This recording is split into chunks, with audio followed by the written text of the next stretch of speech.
Aprendizagens visíveis e rotinas de pensamento visível. Já pensou sobre essas ideias? Eu sou Júlia Andrade, fundadora da Ativa Educação, e vou estar aqui comentando com vocês de um texto introdutório sobre esses temas tão preciosos para os estudos aqui na Ativa, que a gente escreveu num post no blog.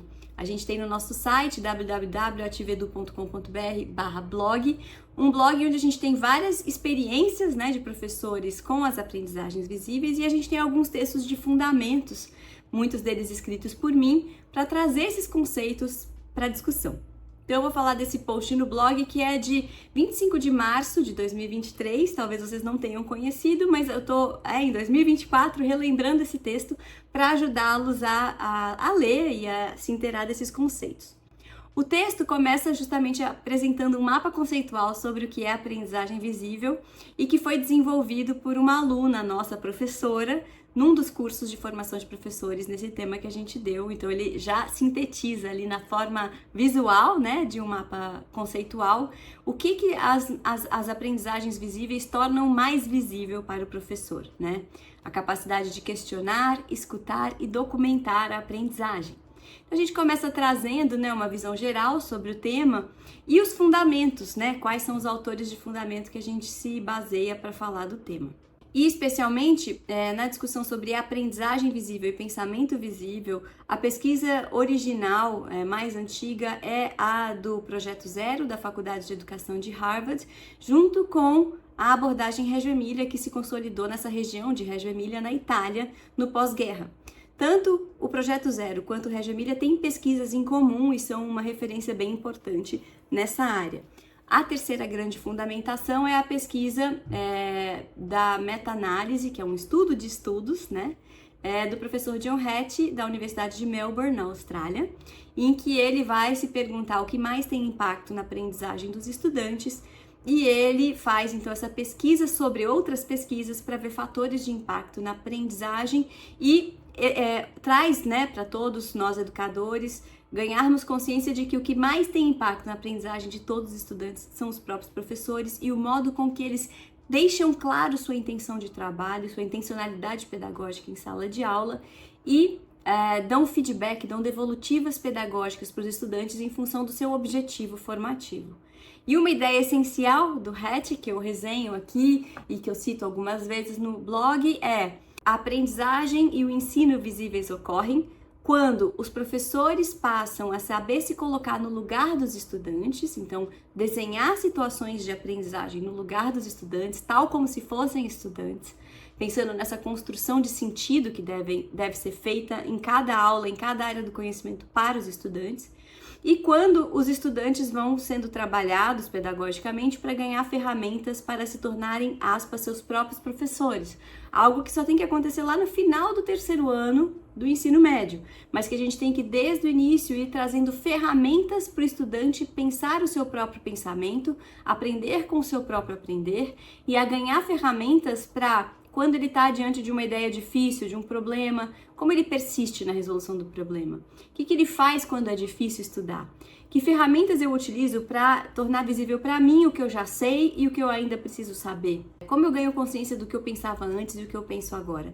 Essas são grandes ferramentas de metacognição, ou seja, de pensar o próprio pensamento, que a gente pode ir ensinando para os estudantes por meio do ensino da matemática, da linguagem, das ciências humanas e da natureza.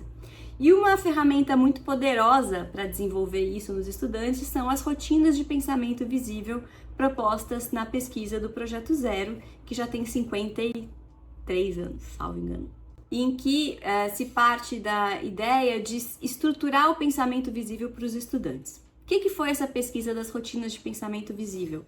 O Projeto Zero foi fundado com esse nome, Projeto Zero, lá em Harvard, porque na época eles estavam tentando pensar, inclusive numa pesquisa junto com o Reggio Emilia da Itália, quando um artista pensa, ou quando um professor de arte está ensinando os estudantes a pensarem artisticamente, num campo artístico, estético, como que se desenvolve o pensamento? Como que é esse pensamento?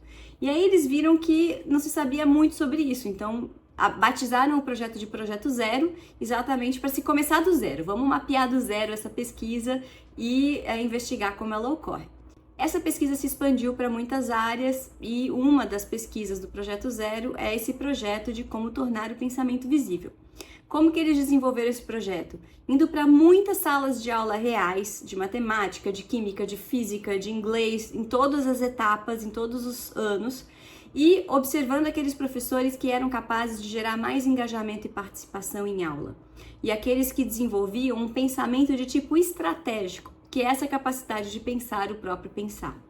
E olhando para essas estratégias desses professores, eles sistematizaram as rotinas de pensamento visível. Ou seja, são práticas que talvez muitos de nós já experimentamos como alunos em sala de aula, ou que algum professor já fez conosco na faculdade, que a gente não sabia que era uma rotina de pensamento. Então eles observaram experiências reais, como essas que a gente viveu, e sistematizaram isso em protocolos ensináveis, né, com intencionalidade para qualquer público.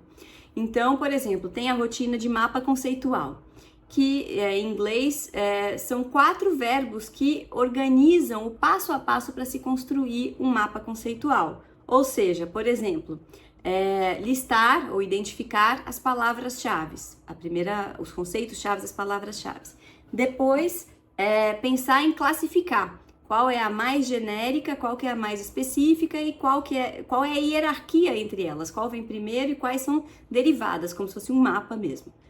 Depois que você já pensou nessa hierarquia, aí você pensa como você conecta as palavras, qual que é a ligação entre elas, uma determina a outra, uma advém da outra. Então você estabelece links. E por fim, você elabora uma explicação sobre essa construção que você fez no seu mapa, como uma legenda explicativa. Esse é um dos exemplos, né, de rotina de pensamento que eles estruturaram na forma de uma rotina.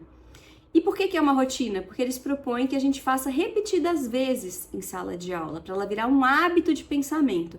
Um hábito que vai nomear para nós o nosso próprio pensamento e que vai, ao mesmo tempo, estruturar um jeito de pensar reflexivo, metacognitivo, que pensa o próprio pensar.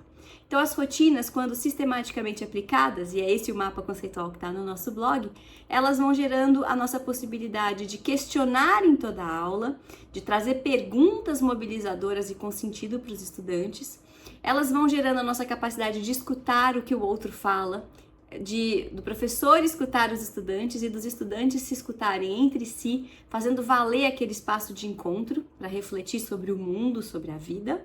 E conforme a gente vai fazendo ao longo do tempo, seja o professor sendo primeiro um escriba, seja os próprios alunos escrevendo, a gente vai documentando a aprendizagem e tornando ela mais visível e reflexiva em processo. Ou seja, apoia muito a própria avaliação formativa, aquela avaliação de processo que vai paulatinamente ajudando a desenvolver o pensamento. Bom, e por onde começar? A gente termina justamente o nosso texto de blog trazendo as nossas rotinas favoritas, as rotinas core, que são aquelas que são o coração mesmo da proposta de onde muitos de nós partem.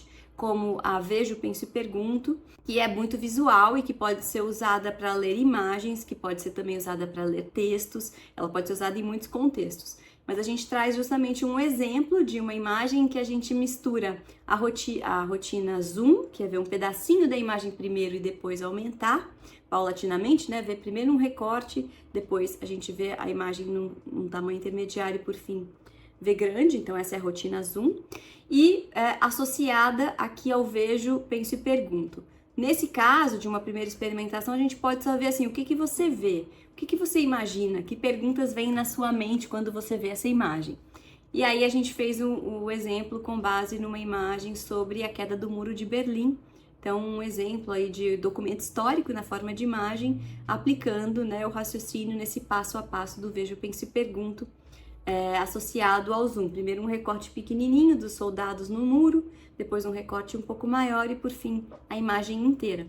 E a cada momento mostrar o que você vê, o que você pergunta, que imagens vêm na sua mente, o que modifica do que você pensava antes.